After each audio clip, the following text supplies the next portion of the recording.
बेजुबान पक्षियों को अगर हम दाना देते हैं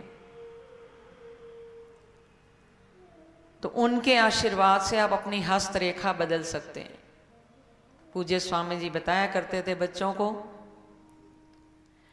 जो बच्चे उनके पास आते थे कि हम याद करते हैं पर लिखने बैठते हैं तो भूल जाते हैं, तो वो कहा करते थे बच्चों से दाना डलवाओ पक्षियों को। बड़े भी डालें, बच्चे तो डालें, बड़े भी डालें, पर एक बात का ध्यान रखना पड़ेगा, दो बातों का। अगर आप चाहते हैं कि हम अपनी हस्तरेखा बदल लें, स्लो रखो, और भाग्य रेखा बदल लें,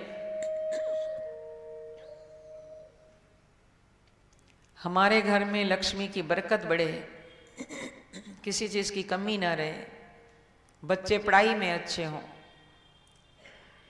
एक बात का तो ये ध्यान रखें कि टाइम फिक्स रखें। अगर आपने सुबह 7 बजे दाना डाला है तो डेली 7 बजे ही डालें, 8 बजे डालना है 8 बजे ही डालें।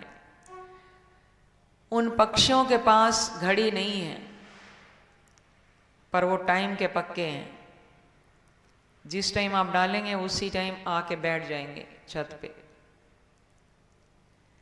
अगर आप लेट हो गए वो चले जाएंगे, फिर परेशान होंगे कि नाराज होंगे बोलो।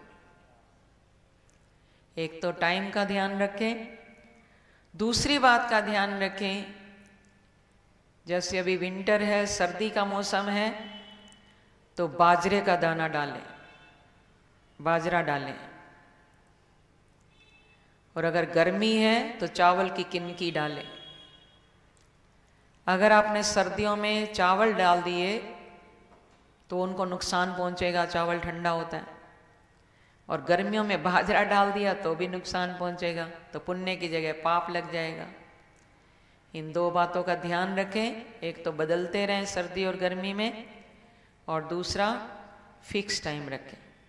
तो सच मानो कुछ दिन करके देखो, घर में लक्ष्मी की बरकत बढ़ेगी, बच्चे डालना शुरू कर दें तो फर्स्ट डिवीजन में पास हो और हस्तरेखा बदल जाए।